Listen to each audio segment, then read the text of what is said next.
നമസ്കാരം, എല്ലാവർക്കും സ്വാഗതം ഡെയിലി അപ്ഡേറ്റ്സിലേക്ക്. നാളെ 2026 ഫെബ്രുവരി മാസം 23-ാം തീയതി തിങ്കളാഴ്ച ദിവസം. നാളെയും തുടർന്നുള്ള ദിവസങ്ങളിലും പൊതുജനങ്ങൾ എല്ലാവരും ശ്രദ്ധിച്ചിരിക്കേണ്ടതായിട്ടുള്ള വളരെ പ്രധാനപ്പെട്ട ചില അറിയിപ്പുകളാണ് ഈ ഒരു വീഡിയോയിലൂടെ പങ്കുവെക്കുന്നത്. വീഡിയോ മുഴുവനായി ശ്രദ്ധിക്കുക. മറ്റുള്ളവരിലേക്കും ഈ ഇൻഫർമേഷൻ ഷെയർ ചെയ്തെത്തിക്കുവാനും നിങ്ങൾ മറക്കരുത്. സർക്കാർ അറിയിപ്പുകൾ യഥാസമയം ലഭിക്കുന്നതിന് വേണ്ടി വാട്സപ്പ് ഗ്രൂപ്പിലും ജോയിൻ ചെയ്യുക. അപ്പോൾ നമുക്ക് വിശദമായിട്ടുള്ള അറിയിപ്പുകൾ എന്തൊക്കെയാണെന്ന് നോക്കാം. ഒന്നാമതായി ശ്രദ്ധിച്ചിരിക്കേണ്ട അറിയിപ്പ്, സംസ്ഥാനത്ത് തിരുവനന്തപുരം, കൊല്ലം ജില്ലകളിൽ ഒറ്റപ്പെട്ട ഇടങ്ങളിൽ വേനൽ മഴ.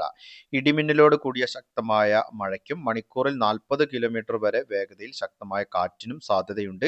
ആലപ്പുഴ, എറണാകുളം, തൃശൂർ ജില്ലകളിലും ഒറ്റപ്പെട്ട ഇടങ്ങളിൽ ഇടിമിന്നലോട് കൂടിയ മഴയ്ക്ക് സാധ്യതയുണ്ട് എന്നുള്ള അറിയിപ്പാണ് ഇപ്പോൾ ലഭിക്കുന്നത്. നാളെ പത്തനംതിട്ട, കോട്ടയം, ഇടുക്കി ജില്ലകളിൽ യെല്ലോ അലർട്ട് പ്രഖ്യാപിച്ചിട്ടുണ്ട്. തെക്ക് പടിഞ്ഞാറൻ ബംഗാൾ ഉൾക്കടലിനും ഭൂമധ്യ രേഖയ്ക്ക് സമീപമുള്ള ഇന്ത്യൻ മഹാസമുദ്രത്തിനും മുകളിലായി പുതിയ ന്യൂനമർദ്ദം നിലനിൽക്കുന്നുണ്ട്. ഇതിന്റെ ഭാഗമായി വരും ദിവസങ്ങളിൽ മഴ ലഭിക്കും എന്നുള്ള അറിയിപ്പാണ് ലഭിച്ചിട്ടുള്ളത്. അടുത്ത അറിയിപ്പായി പങ്കുവെക്കുന്നത്, ചെട്ടിക്കുളങ്ങര ദേവി ക്ഷേത്രത്തിലെ കുംഭഭരണി മഹോത്സവത്തോടനുബന്ധിച്ച് ആലപ്പുഴ ജില്ലയിലെ 2 താലൂക്കുകളിൽ പ്രാദേശിക അവധി പ്രഖ്യാപിച്ചു. കുംഭഭരണി ദിവസമായ ഫെബ്രുവരി 23 തിങ്കളാഴ്ച, അതായത് നാളെ, മാവേലിക്കര, കാർത്തികപ്പള്ളി താലൂക്കുകളിലെ എല്ലാ സർക്കാർ ഓഫീസുകൾക്കും വിദ്യാഭ്യാസ സ്ഥാപനങ്ങൾക്കും അവധിയായിരിക്കും. ഇത് സംബന്ധിച്ച ഉത്തരവ് ജില്ലാ കളക്ടർ അലക്സ് വർഗീസ് പുറത്തിറക്കി. എന്നാൽ പൊതുപരീക്ഷകൾ മുൻ നിശ്ചയിച്ച പ്രകാരം നടക്കും.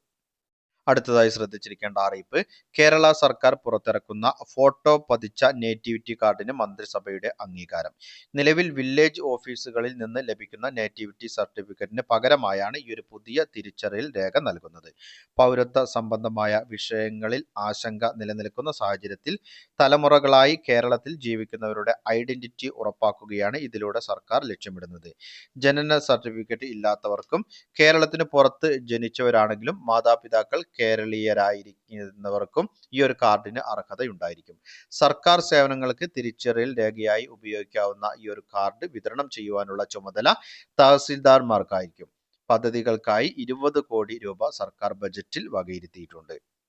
അടുത്തതായി പങ്കുവെക്കുന്ന അറിയിപ്പ്, ഫെബ്രുവരി മാസത്തെ സാമൂഹ്യ സുരക്ഷാ ക്ഷേമ പെൻഷൻ വിതരണം 25-ാം തീയതിക്ക് ശേഷം വിതരണം ഉണ്ടാകും എന്നുള്ള അറിയിപ്പാണ് ഇപ്പോൾ ലഭിച്ചിട്ടുള്ളത്. 2000 രൂപയാണ് ഗുണഭോക്താക്കളുടെ അക്കൗണ്ടുകളിലേക്കും കൈകളിലേക്കും ലഭിക്കുക. ആദ്യഘട്ടത്തിൽ ബാങ്ക് അക്കൗണ്ടുകളിലേക്കാണ് ഈ ഒരു തുക എത്തിച്ചേരുക. അതിനുശേഷം സഹകരണ സംഘങ്ങൾ വഴി കൈകളിൽ ലഭിക്കുന്ന ആളുകൾക്ക് വീടുകളിലെത്തി ഈ ഒരു തുക കൈമാറും. ബാങ്ക് അക്കൗണ്ടുകളിൽ ലഭിക്കുന്നവർക്ക് 200, 300, 500 എന്നിങ്ങനെ തുകകളുടെ കുറവുണ്ടായിരിക്കും. ഇത് കേന്ദ്ര വിഹിതം ലഭിക്കുന്നവർക്കാണ് ഇത്തരത്തിൽ കുറവുണ്ടാവുക.